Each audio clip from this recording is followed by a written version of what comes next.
આજે 18 સપ્ટેમ્બર 2024 બુધવારનો દિવસ છે. હું શ્રી રામચરિત માનસની ચર્ચા આગળ ધરું છું.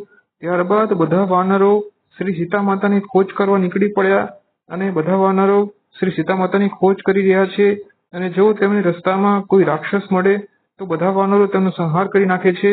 અને જો કોઈ મુનિ મળે તો બધા વાનરો તે મુનિને ઘેરી લે છે અને શ્રી સીતા માતા વિશે પૂછે છે.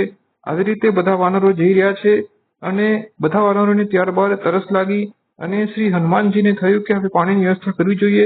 ત્યારે શ્રી હનુમાનજી કૌતુક જોયું.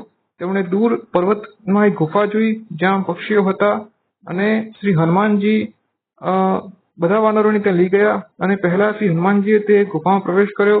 ત્યાં સુંદર તળાવ હતું, ત્યાં બગીચા હતા અને ત્યાં તપોમૂર્તિ સ્ત્રી બેઠેલી હતી.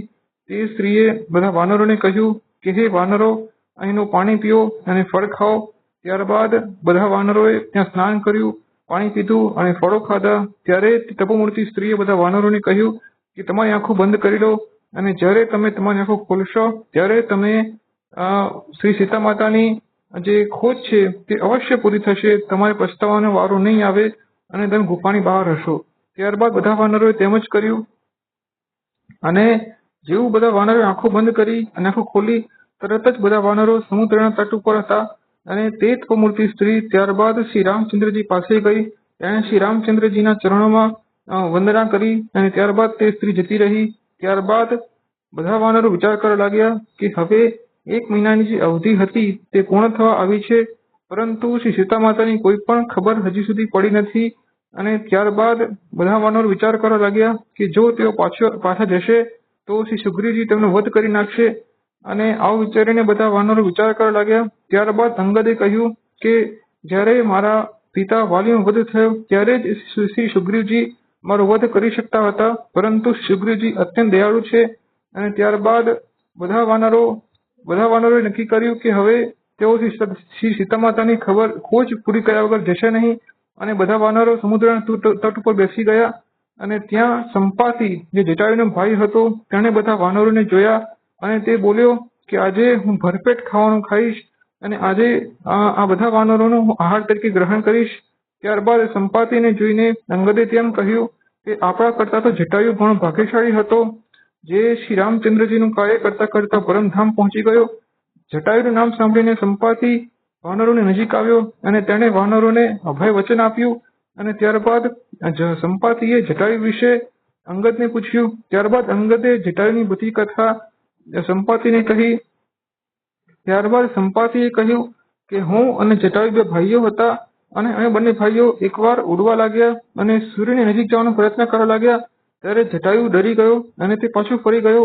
પરંતુ સંપાતિ કહે છે કે હું સૂર્યની નજીક પહોંચી ગયો અને મારી પાંખો બળી ગઈ અને હું પડી ગયો. ત્યારે ચંદ્રમા નામના મુનિએ મને સંભાળ્યો અને મને જ્ઞાન આપ્યું કે ત્રેતાયુગમાં ભગવાન મનુષ્ય શરીર ધારણ કરશે અને તેમની સ્ત્રીનું રાક્ષસોનો રાજા હરણ કરી લેશે અને ત્યારે પ્રભુ તેમના દૂતોને મોકલશે અને ત્યારે તેની પાંખો ફરીથી ઉગી નીકળશે. અને સંપાતિ કહે છે કે આજે તે મુનિનું જે કથન હતું તે સત્ય સાબિત થયું છે. અને સંપાતિએ કહ્યું કે હું તમને શ્રી સીતા માતાની જે ખોજ છે તે પૂરી કરવામાં અવશ્ય મદદ કરીશ. ત્યારબાદ સંપાતિએ કહ્યું કે અહીંથી જે સમુદ્ર છે તેની પેલી પાર ત્રિકૂટ નામનો પર્વત છે, જે લંકા નામની નગર વસેલું છે. ત્યાં સ્વભાવથી જ નીડર તેઓ રાવણ રહે છે. ત્યાં અશોક નામનો ઉપવન છે જ્યાં શ્રી સીતા માતા વિચારો મગ્ન છે. અને સંપાતિ તેમ કહે છે કે હું ગીધ છું, મારી દ્રષ્ટિ અપાર છે, તેથી હું દૂર સુધી જોઈ શકું છું, પરંતુ અને હું અત્યારે મારી પાંખો પણ ઊગી નીકળી છે. અને ત્યારબાદ સંપાતિ કહે છે કે જે પ્રભુ શ્રી રામચંદ્રજીનું નામ લઈને પાપીઓ પણ ભવસાગર તરી જાય છે તે પ્રભુ શ્રી રામચંદ્રજીનું તમે ધ્યાન ધરો. અને તેવું કહીને સંપાતિ ત્યાંથી જતો રહ્યો. ત્યારબાદ બધા વાનરો વિચાર કરવા લાગ્યા કે સમુદ્રની પેલી પાર જઈશું કેવી રીતે. બધા વાનરો મનમાં સંદેહ કરી રહ્યા છે. ત્યારબાદ અંગદે તેમ કહ્યું કે હું તો આ સમુદ્રની પેલી પાર જતો તો રહું, પરંતુ પાછા આવવામાં મને સંદેહ છે. ત્યારબાદ વૃક્ષરાજ જમવાને અંગદને તેમ કહ્યું કે તમે નેતા છો, તેથી તમારે જવું જોઈએ નહીં. ત્યારબાદ જમવાને કહ્યું કે હું અત્યારે વૃદ્ધ થઈ ગયો છું, મારામાં કોઈ શક્તિ નથી, નહીંતર હું જતો રહેત.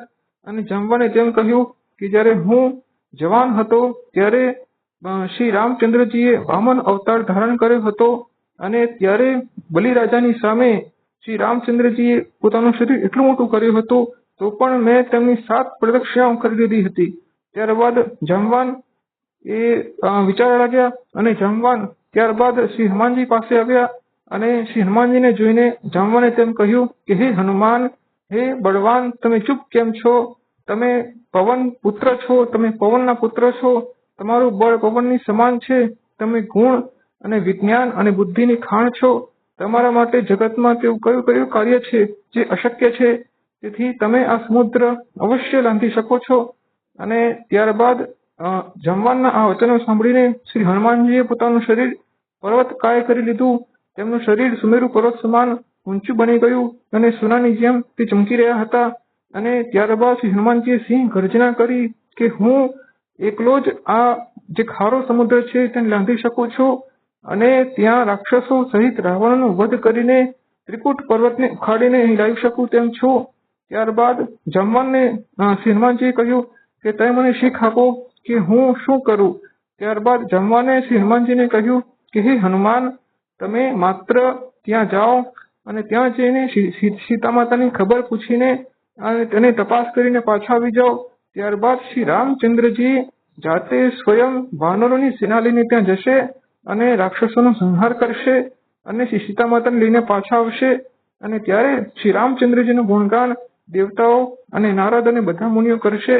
અને જે કોઈ વ્યક્તિઓ શ્રી રામચંદ્રજીનું આ ગુણગાન ગાશે, સાંભળશે, તે ભવસાગર તરી જશે. અને શ્રી રામચંદ્રજી સ્વતંત્ર ભગવાન છે અને તેમના ગુણોનું અવશ્ય ગાન કરવું જોઈએ. અને આ શ્રી રામચંદ્રજીનું ગુણગાન તેના ચરણમાં ભક્તિ તુલસીદાસ કરે છે. ત્યારબાદ આવી રીતે કલિયુગના સમસ્ત પાપોનો વિધ્વંસ કરનાર શ્રી રામચરિત માનસનો કિષ્કિંધા કાંડ અહીં સમાપ્ત થાય છે.